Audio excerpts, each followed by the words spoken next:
Hello and welcome to ThePrint. This episode of The Dashboard is brought to you by Hyundai India's Be the Better Guy campaign. You may have heard about green hydrogen. It's going to fuel your future cars. And the government is quite ambitious about it. To know more about the government's hydrogen mission, we have with us the Print's auto expert Kushan Mitra. Welcome Kushan. Welcome to ThePrint. Thank you so much, Anurag. What is green hydrogen? Why is the government so excited about it? Well, there are lots of articles you can read on ThePrint already talking about green hydrogen, but I'm talking about green hydrogen for the automotive sector. The government is going to spend 19,744 crore on the National Green Hydrogen Mission, which aims to produce 5 million tons of green hydrogen every year by 2030. There are lots of potential uses for it, but if it has to have the offtake it needs for those numbers, the Indian automotive industry will play a major role. I recently met up with Rajiv Singh, who is a partner at Deloitte and the head of the auto practice at Deloitte. And he was very bullish about green hydrogen and how hydrogen can work on cars and buses and transport of the future. It's going to be a long haul, according to me, because hydrogen right now is got a very, very limited usage. But there is one hydrogen car that runs in Delhi, and that is used by Minister Nitin Gadkari. And that in itself shows the kind of enthusiasm the government has. The minister himself setting an example. But I'm sure, and this is something that Kushan mentions in his latest column for ThePrint dashboard, the difficulty the minister has with charging that vehicle. Refueling it rather. Yeah, I mean refueling. All these terminologies changing. every car. Yeah. So what's the challenge that he is facing? Oh, well, there is only one hydrogen station in India. Not the NCR, India, and that is in Faridabad. So Gadkari ji's car has to go from Lutyens, Delhi all the way to Faridabad to get fuel. Yes, it's a very clean fuel. I mean, when hydrogen and oxygen combined, you get water, if you remember your chemistry. But as I also crib about in my column that, as an auto writer, once upon a time, as you know, stuff about mechanical things like a carburetor. Now I've had to learn about software and all of that in the last years. Now I'm learning about chemistry all over again, because EVs are all about inorganic chemistry and battery chemistry and this and that. And now with hydrogen, I have to learn about organic chemistry again, and how will green hydrogen be produced? How will it be transported? And how would it be distributed? That's the huge challenge we have. But Kushan, one thing, it looks like there is a dichotomy out there. The government has put in nearly $2.5 billion of, is planning to put that kind of money in this green hydrogen mission. And then you have the Minister of Road Transport and Highways struggling to get the gas in the car traveling all the way to a satellite town in Faridabad. Does that not underline the challenges? That is, I think, the biggest challenge for any new fuel system. Save electricity, actually.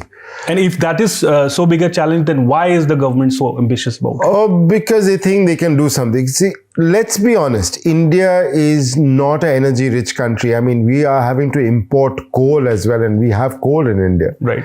We're having to import because our coal is not of a great quality. So, the large thermal plants are importing coal from Australia, as you know.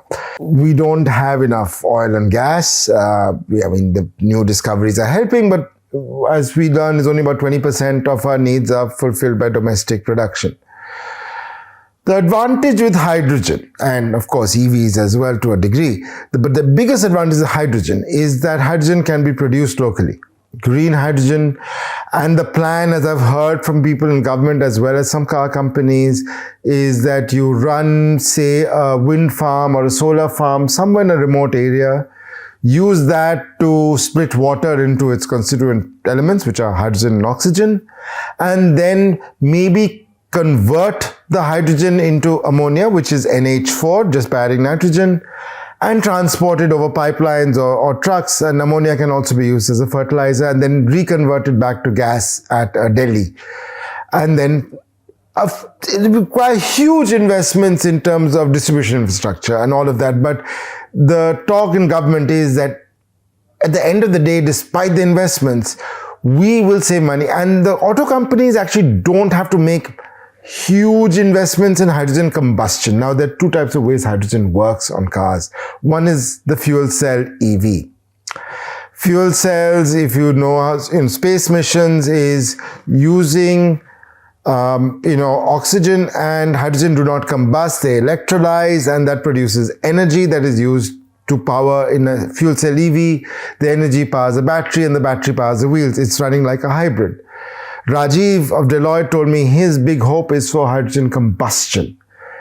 The conversion over there is not going to be too difficult. You'll probably have to use something similar to a CNG car today, because CNG at the end of the day is just methane and ethane, which are low carbon gases, but hydrogen, of course, is pure. There are storage issues with hydrogen. Hydrogen is a lot more flammable.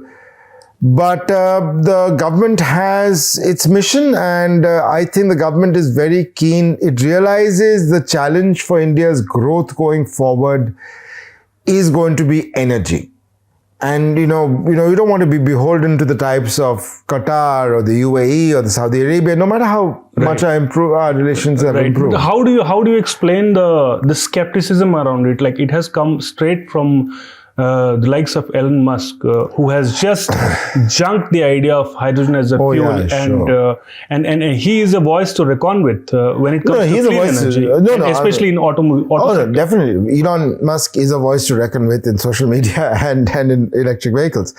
But the fact of the matter is, Elon looks at hydrogen as an existential threat for his current vehicles, which use cells.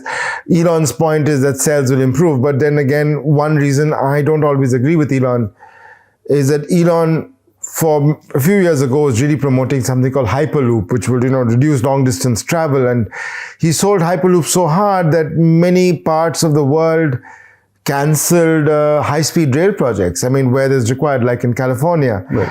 Of course, even in India, some states bought into Hyperloop, even though it was always what the tech word is vaporware. So, but the world is still moving, getting to know electric vehicles.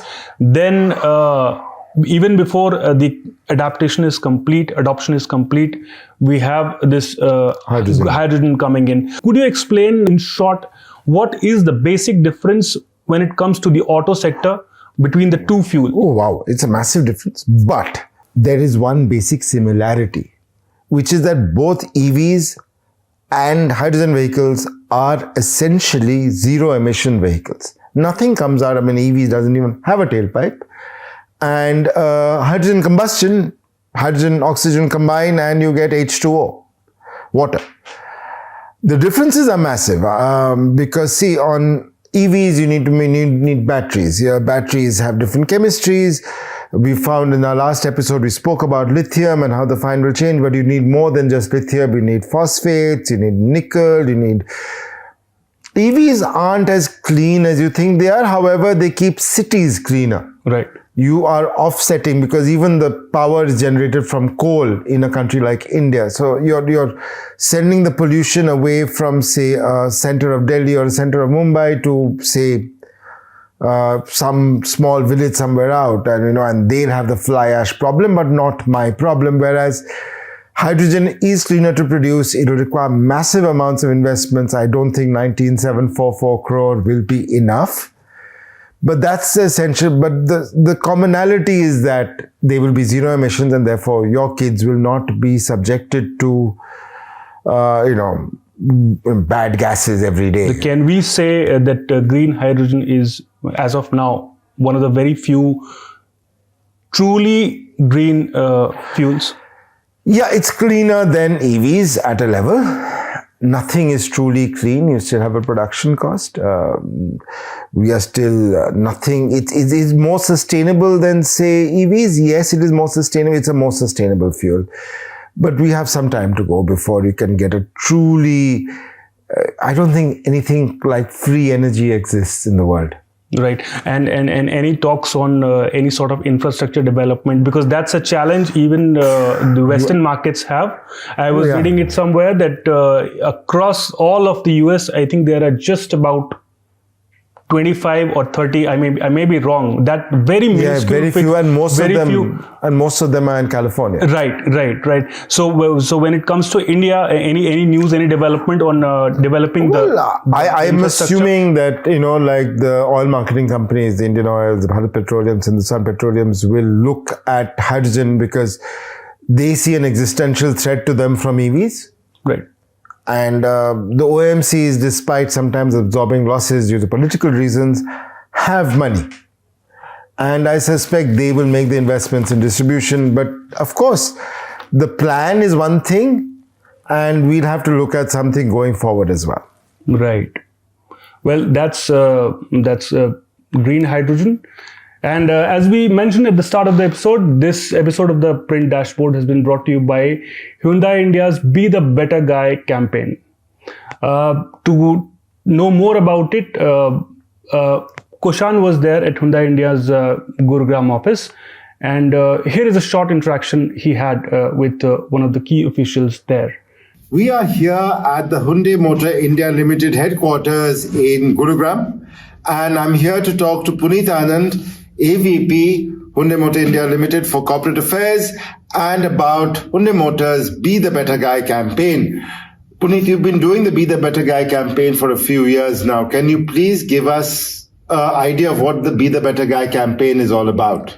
Thank you, Kushan. I think it's a great opportunity to speak to you on this great campaign, which we started 6 years back. Wow. I recall in 2015, under our global theme of Continue, which is basically our CSV arm, wherein we always do areas which are very important to the automobile industry. And especially road safety is one of the main concerns which we, as the manufacturer of passenger cars, also follow.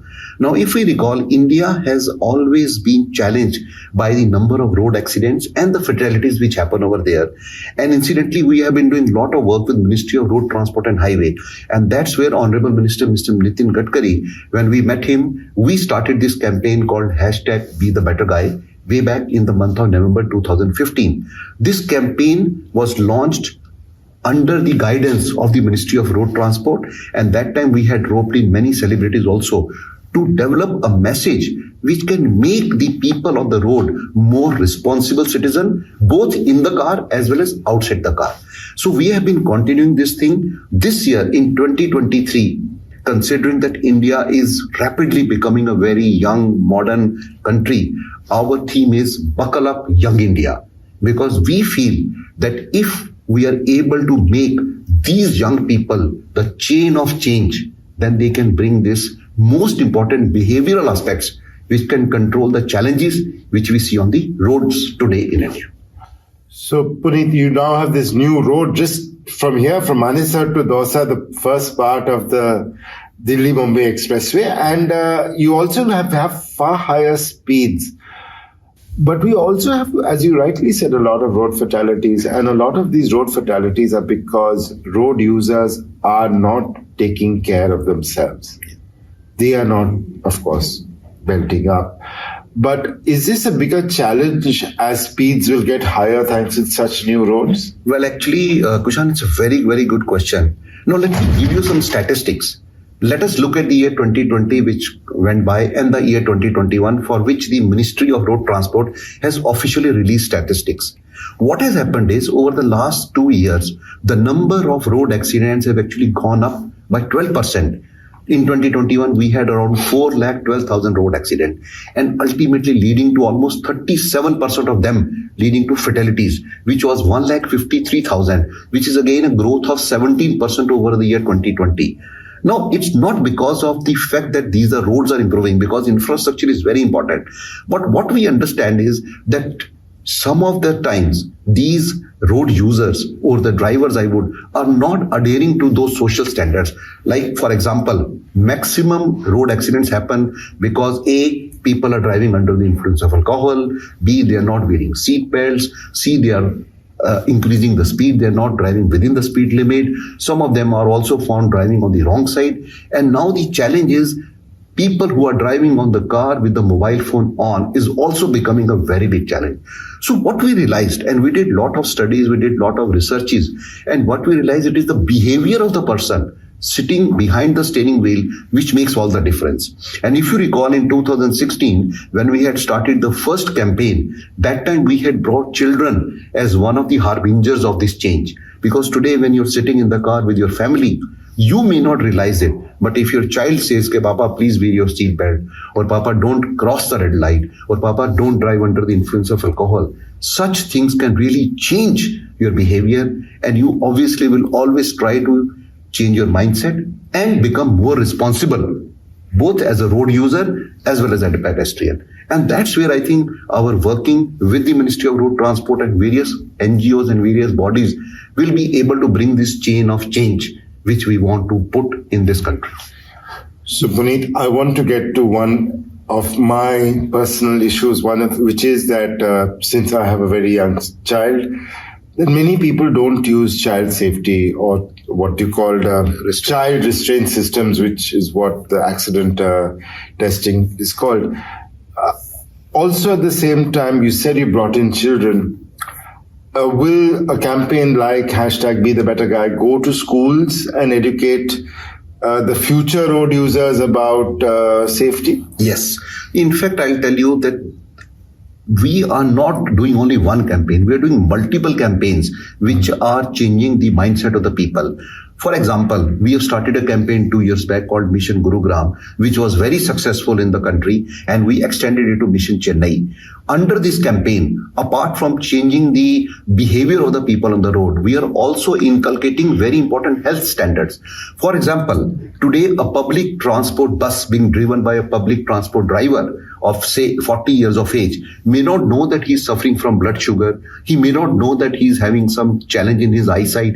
He may not know that he's suffering from blood pressure, but he's still driving the bus, putting the risk of around 40-60 passengers in the bus at risk.